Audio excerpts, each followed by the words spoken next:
Also, if I may be correct, I will be stand corrected if, for example, my interpretation of this is wrong, no? Pero there are certain crimes with corresponding penalties, no? In fact, we have the heinous crime, we have the petty crimes, etc. So I'd like to ask po the former president again and be elucidated. You said earlier that there's something probably weak in our criminal justice system. Am I correct in understanding your response? Yes. Marami. Yeah. Okay. So when you say there's something wrong or something weak in the implementation, what are we made to understand, Mr. Chair, that it's the policy or it's in the implementation no, of this? It's in the law itself, sir. Talagang yung 16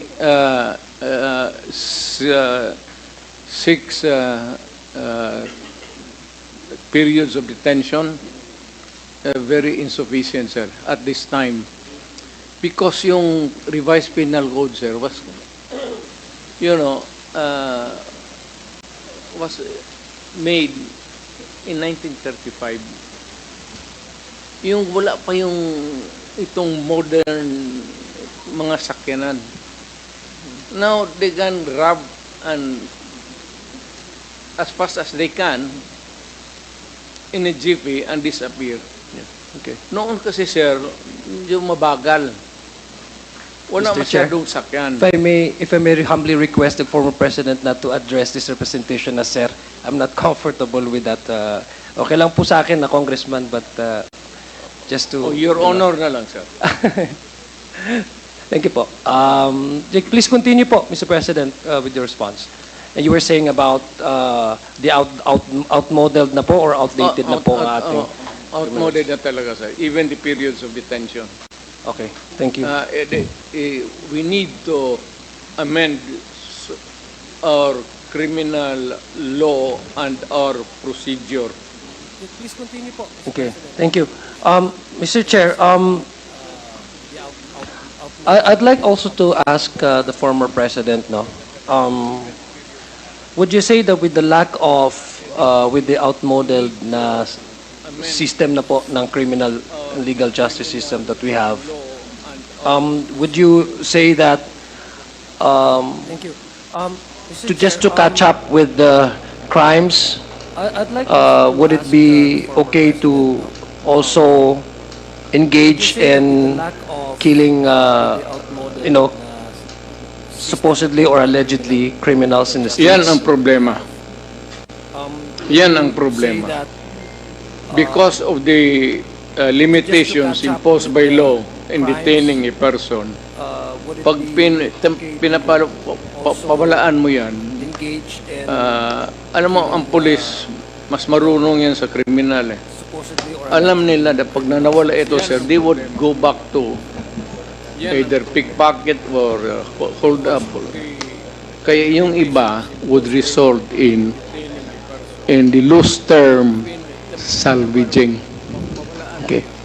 Pinapatay na lang nila, sir, para wala na silang problema because there would be criticism against them, either pickpocket or hold up. Kaya yung iba would result in the loose term salvaging. Okay. Pinapatay na lang nila, sir, para wala na silang problema because there would be criticism against them and the outcry of the public, and sometimes tinatapos na lang talaga nila. Okay. Ganon talagang istorya kasi prosecutor, dumaan ako prosecutor. Okay. Thank you. Yeah, thank you very much, Mr. President. Mr. Chair, Shortcut na lang. Okay. Mr. Chair, Mr. President, I believe you're familiar with the may saying po sa legal community na the law may be harsh, but it is the law, no? That to me, Mr. Chair, that can also be applied, and currently, no, the law may be weak, as you describe it, no? That's why we are having this discussion. Also, is for the squad committee to possibly amend or introduce any that would strengthen our policies in terms of criminal justice system. That, yeah, but a law, and yeah, that logic can also be applied into my own understanding. A law can be weak, but it is the law. So that premise, Mr. Chair, is exactly has to be observed in order to avoid people taking their justice into their own hands. No, Mr. Chair, would you agree with me on that, Mr. President? Correct, sir. So that to put a stop to it, there must be progressive laws from every now and then. So it is duty of Congress to listen to the police and the law enforcement agencies involved so that malaman nila what corrective measures that they can legislate so that these things will not happen or will not be perpetuated by some. Okay, Mr. Chair, those killings that had happened in the previous years, no, policemen who or ordinary citizens who have killed, no, their, certain criminals, because the way you characterize it, Mr. Chair, Mr. President, is that rapists, kidnappers, I believe in 100% that nobody in this room would ever support those kinds of individuals, the way you characterize them. Now, those, let's say, policemen, kasi the topic really is yung pag-order nyo po, no? Sa mga, ang sinabi nyo, you admitted na, by policy, you feel that you are responsible. But on the specific cases, sabi nyo, you are not bound legally to respond to those criminal cases individually, but the policy direction, you claim to be responsible and you take full responsibility in that. Now, those policemen who have, let's say, palagay po natin, who has implemented po, no, yung pagpatay po ng mga criminals in the streets. Would that be also, Mr. Chair, for me, help me understand po, Mr. President, Yes, would sir. that also fall under the category of taking the laws into their own hands? Because No, that's sir. precisely why we are avoiding those. I hope you would understand me po, Mr. President, because I came from a community, and I know fully that you understand this. I came from a community where there's a cycle of violence, that people tend to take justice into their own hands. Alam niyo po yan, yung Correct, Lido. sir. And I, for one, would like to strengthen our criminal legal justice system in order to avoid and put a stop to the cycle of violence. Now, those policemen who have killed, the word is extrajudicial killing kasi outside of the bounds of the law, who have killed individuals who are charged with, not even charged, but they suspected of involving themselves in criminalities. Would that be sufficiently or accurately fall under the category of the phrase to take justice into their own hands, which is diametrically opposed to the rule of law and the whole system of our governance, which is based on the democratic principles of separation of the It is judiciary, the legislative, and the... It is always unlawful. I'm sorry po? Mali talaga. It's unlawful. Not lawful. Outside of a judicial pronouncement that you are... Pero wala na tayong death penalty ngayon. That's the problem. Yeah. Okay, so what you're saying po, it is unlawful to kill outside of the bounds of the law. Is that what the former president is saying to the committee? Kasi my question po is, my question po, Mr. President, Mr. Chairman, on the legal maxim that, the law may be harsh or the law may be weak, no? Unfortunately, in the way you describe it in our current legal system, it's weak. But we have to observe that. No, anything that is done outside of the bounds of the law. Outside of the law Outside of law is illegal. it is unlawful. illegal, unlawful. So therefore, Mr. Chair, may I deduce from the way the former president responded to my question, but so that I can be elucidated, those killings were unlawful and illegal. Well, depends, sir. There has to be some a condition. Not all killings are legal and not all killings are illegal. There are killings. No, pardon me, Mr. President po. Just to put into context, those individuals were killed by the orders of, by your orders po, no? Admittedly kanina, yung sinabi niyo po. Would you categorize that as something illegal or unlawful? That would be unlawful. Okay. Because kasi, sir, kung nasa custody na ng police, naka-handcuff na, nakatali na, what would be the point? Pati ako, police, hindi trabaho ng lalaki yan. Totoo lang. Okay. I cannot, for the life of me. Pero kung may baril ka, papatulan talaga kita. That has been my as mayor. Papatulan talaga kita. And it had happened many times. Okay. I participated in the shootout early on when I was about just 3 months mayor. So, yeah. Mr. Chair, if I may be continued, Mr. President. So, those who have killed under the AJK, no, sinasabi po, the implementation of the war on drugs, those who are, kasi there are also cases wherein yung namatay po ay hindi nanlaban, no? So, are we saying now, Mr. President, Mr. Chairman, that those who have nanlaban cannot necessarily be considered illegal, but what about those na hindi ho nanlaban na bigla lang namatay? Can they also be considered as not illegal, Then, Mr. Chair? Those police officers, law enforcement agencies, whoever they are, kung pinatay nila unlawfully, not in self-defense, not in the performance of duty, kung civilian ka or police ka in the performance of duty, which would include the elements of self-defense, talagang illegal yan. Okay. But Mr. Chair, no, let me continue on, Mr. Chair, no.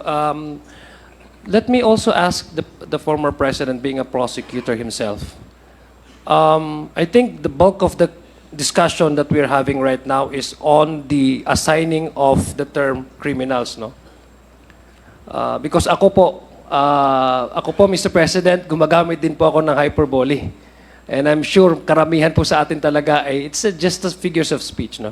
Pag meron po tayong hindi magandang nakita, po pwedeng sabihin natin na you are so and so, no?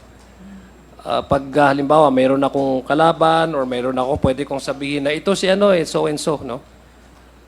So those are just some mere accusations, no, allegations.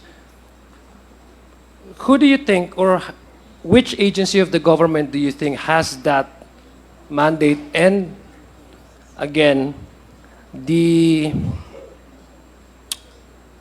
mandate and the authority to assign that such and such person is criminal, and when can that, for example, I believe it's the court, no? And when can the court finally categorize you or called a certain individual allegedly of committing a crime criminal, Mr. Chair? Sir, we have to go para hindi tayo mawala sa Yes po, discussion. yes po, Mr. Chair. If I may, I'm not trying to... Alam mo, sir, we have to start with the elementary thing. The law enforcement starts with the police. So he goes out there, enforces the law. If there is a violation, he makes the arrest.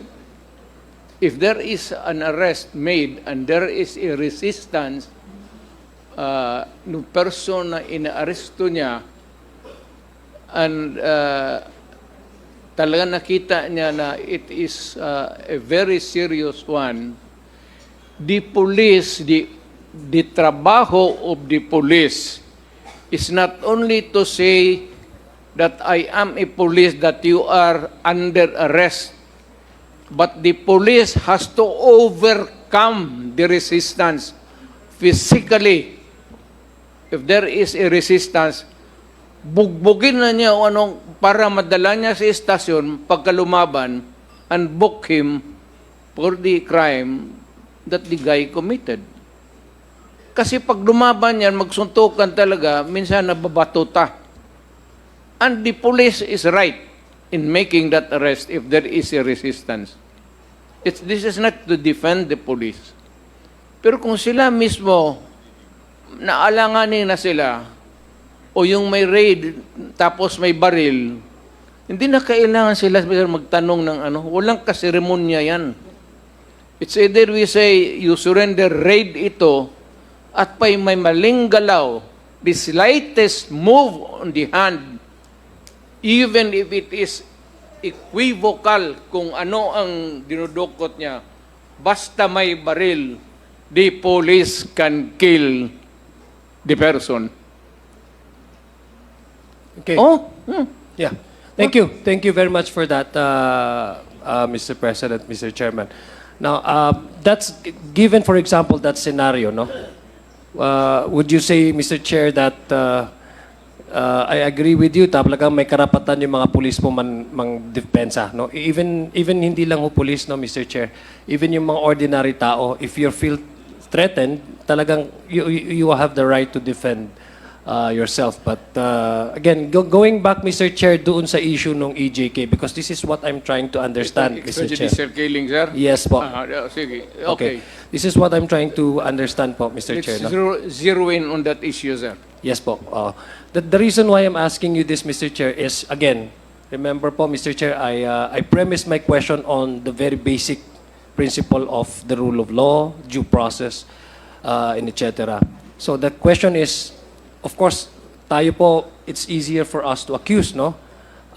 And it's only for the courts to really find out whether that person is really guilty of committing such crimes or not.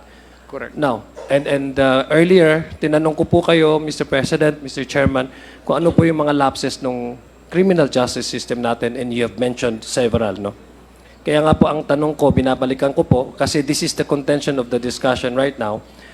Is it justifiable, for example, that those who's the power to designate, for example, if a person is guilty or not in certain crimes, can also be taken up, justice can also be taken up by ordinary policemen or any ordinary citizens to kill anybody charged of any criminalities without even allowing them to go to courts, no? Kasi that would be inimical again po to the due process and to the rule of law, and diametrically opposed to the rule of to the democratic processes Meaning that we to have. say, That's what sir, I'm trying po, Mr. President, to I understand. understand your- Kasi this is all about EJK. And unfortunately, in the previous administration po, with all due respect, there are several also allegations of those who are not been suspected of engaged in illegal drug activities that have also perished during the actual operation of our police. Yun lang po yung gusto kong malaman so that I can also be elucidated on how we go forward in trying to introduce some laws or amend some laws, Mr. Chairman, Mr. President. Hindi na kailangan, sir. Wrongfully killing a person is a crime. Kaya nga, hindi na kailangan na magsabi tayo na itong pulis na ito guilty. If pinatay niya yan, sir, not in the performance of a duty, not making an arrest, and there is no resistance at all, papatayin mo ang tao unarmed, nakatali ang paa, pati nakatali ang kamay, that policeman belongs to the penitentiary. Thank you. Mr. Chair, earlier, Mr. Chair, one of my colleagues here asked... Congressman Adjong, you have 2 more minutes. No? Okay, thank So you. I let's will please, wrap up. wrap up. Yeah, I will wrap up. Mr. Chair, earlier, Mr. Chair, one of my colleagues here mentioned about in 2013, there was a study that came out po. It was a study came out placing Davao City as one of the safest cities in the world, no? Even surpassing on the city of Ontario and Tokyo and some. That was during your incumbency, Mr. Chairman, no, Mr. President, no? In 2013, you were still a mayor at that time. Yes, sir. Okay. So placing Davao City as one of the safest cities in the world.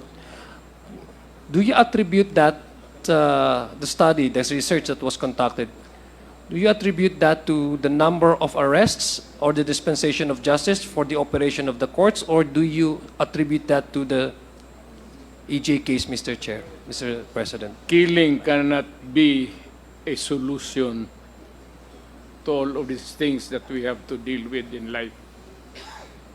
Yung ako ang mayor, sir, alam nila, when I was a prosecutor, alam na nila, including the police. Alam na ng pulis. Takot ang pulis sa akin kasi wala akong patawad.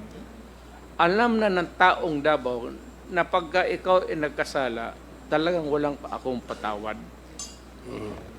Hindi ako nagpapabor ng pulis, sir. Pag nagkamali ang pulis, ako mismo. At ako mismo ang nagbubugbog sa pulis. Tanong ka ng, andito man si... Ako mismo ang bumibira ng pulis pagka inaano nila yung sibilyan na what for every reason, layo na maglasing, magbugbog ng asawa. Pag pumunta yan sa City Hall, sir, talagang black and blue yan. Sipa, suntok. Thank you, Mr. Chair. So I take that as yung... Ganon ang disiplina, sir, sa pulis ko. Hindi ko pinagyayabang. Kasi may baril yung pulis eh. Kaya lang, alam nila, may kasalanan sila. Kung mo basta-basta gawin yan sa basta na lang. Pero ganon ang practice ko. Pinubugbog ko talaga. Mr. Chair, I have here po the ito pong ranking ninyo, pang 12 po ang Davao the safest. Let me go back to the question po, Mr. President, Mr. Chairman. Ang gusto ko lang pong malaman is, of course, there are criteria, again, for... Yes, sir. There are criteria for Davao City to land 12 spot, no, among the safest. I wasn't really asking about how the former president and the former mayor dealt with the airing cops in the city. I was just asking about the study that was conducted. I'm sure hindi po you're very proud of, lahat naman to magiging proud po kasi safest city. I just like to ask po the former president, would he attribute this accomplishment to the killings of criminals, alleged criminals in the streets, no? Itong EJK, would he attribute that to the number of arrests or the fast dispensation of justice in the operation of the courts in Davao City?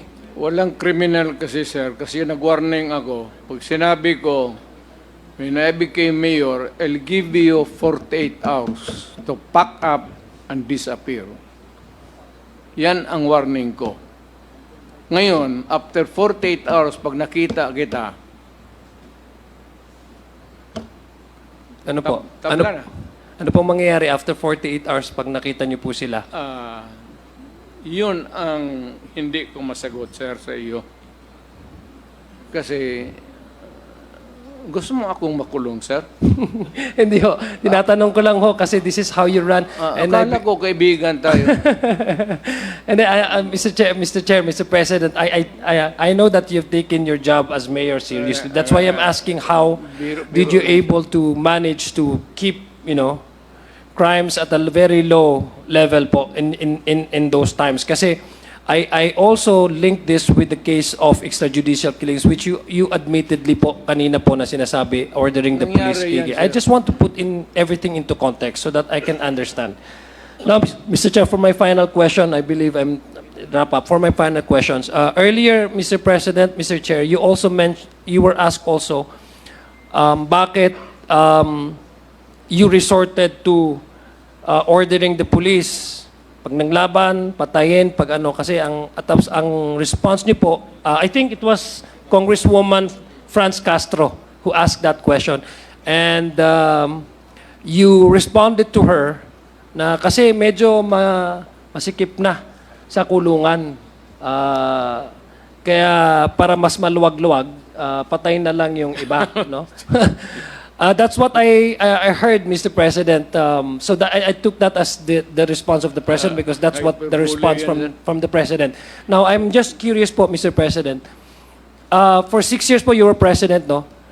17th and 18th, 16th, and I guess in 17th Congress, you were the President at that time. And there were several bills that were proposed by this Congress to reinstate the ano yun, yung capital punishment, yung death penalty. First for heinous crimes and other illegal for illegal drug related crimes, no? And I believe the lead chairman of this committee, Congressman Ace Barbers, was one of the authors of those bills. I'm just curious, Mr. Chair, Mr. President, why didn't you put the weight of Malacanang to support that bill? Why haven't you certified that as an urgent bill? Wala pa ako sa Kung- Malacanang, sir. Ano po? Wala pa ako sa Malacanang. It was proposed po during your incumbency as president. That would have been a perfect opportunity for your administration to really fight criminalities, especially those who have been convicted of Yes, illegal drug crimes. So I'm just wondering po, Mr. Chair, that was the opportunity. Has there been any talks in Malacanang that such 7 bills that were introduced during the 16 or 17 Congress under your incumbency? In fact, I mentioned earlier, former President Gloria Macapagal-Arroyo was here. I vividly recall when the voting was ongoing, President Gloria Macapagal-Arroyo voted not to pass the reinstituting of the criminal offense of death penalty. So I'm just wondering po, Mr. Chair, Mr. President, that was televised po all over the country. Why didn't you put your weight, the Malacanang's weight, and maybe to Are you certify this as urgent bill? Asking my honest opinion. Yes, Mr. Chair, Mr. You President. restore the death penalty. I'm sorry Mas po. mabuti po, ibalik ninyo ang death penalty. Yeah, yes, I agree with you po, Mr. Chair. In fact, in my own Sharia law, although it's not recognized by the Philippine judiciary, there's no criminal component on the PD 1083, but I do support, death penalty personally as a policy. Death penalty for certain crimes, heinous crimes, rape, etc. Heinous. I'm just heinous crimes, and I'm just curious po, Mr. Chair, and I want to understand from the perspective of the President, when he served as President for 6 years and 2 Congresses passed during his tenure as President, there were several bills introduced by the House of Representatives, one of which the authors is actually here, sitting there as a lead chairman. Why hasn't the President put the weight of Malacanang to push this further and make it as a law? Yes, sir. Eh, ang problema, ang Congress, hindi mo kontrolado eh. You know, in a Congress, it's a conglomeration of human. Some are libertarians, some are hardliners, some are mild-mannered. But on the average, sir, hindi mainit ang ulo. Hindi, well, exception, naging congressman ma rin ako. Pero iba ang ano ko, sir, because I've been trained as a prosecutor kasi for a long time. And besides, I was also teaching to augment my income kasi wala naman akong masyadong pera nung nag-asawa ako. Was teaching criminal law and criminal evidence. So, malapit talaga ako dyan sa crime. But stricto ako dahil nga natuturo ako. Alam ng pulis yan. Pati yung pulis na yan, wala yan silang patawad. Okay, Mr. Chair, I'd like to end my time, Mr. Chair, with the manifestation, if I may be allowed, Mr. Chair. Very quickly. Thank you. Very quickly, Mr. Chair. I was listening to the responses of the former president, and there are some allegations that were made today, which I believe the former president challenged anybody, or any group, to bring that to the courts. And that challenge, Mr. Chair, I take it as a form of the president's believing in the rule of law. I've just believing in the rule of law, and the operation of our courts. When there So, is two issues, sir, and we cannot understand each other, we go to court. yeah, and I commend you on that, no, for saying that. I hope, Mr. Chair, that the same should have been also accorded and should have been also been extended to those who died in the streets. I believe the former president, by just encouraging anybody, any individual to go to court and file these cases, because I believe that's the proper venue for that. Sir, there are independent investigations, investigative bodies. It is not only the police. You can rely on the NBI, the Human Rights Commission, and others. You can tap anybody there to help in the enforcement of the law against itong sabi mong illegal killings of criminals, or what they would call yung sa ating parlance ngayon as salvaging. Yeah, thank you. Congressman Adjong, Again, yes. let me just put an end to my statement, Mr. Chair, if I may be allowed. Again, that encouragement from the former president to bring these cases to the courts, it's actually a manifestation that all of us here, even the former president, believes in the rule of law. And I hope, Mr. Chair, that out of the 33,000 or 2,000 or thousands who have died, sana nabigyan din ho sila ng ganong, they were also have accorded with the same privilege of, under the law, of innocence until proven guilty. It's only the court that can assign anybody whether that person is criminal, because there are corresponding crimes and with the corresponding punishment according to our law. So, Mr. Chair, I will end that with that manifestation, because I do not want, Mr. Chair, to be honest with you, to be honest to everybody here, I do not want the cycle of violence, no matter the intention, because I've lived that, I've seen that, and I know it will bring no good to everyone. I don't want EJK, I don't want the cycle of violence to happen. Mr. Chair, thank you very much, and maayong Thank you very gabi. much. Dagang salamat, Mr. President. Thank you Mr. very Chair. much, Congressman Adjong.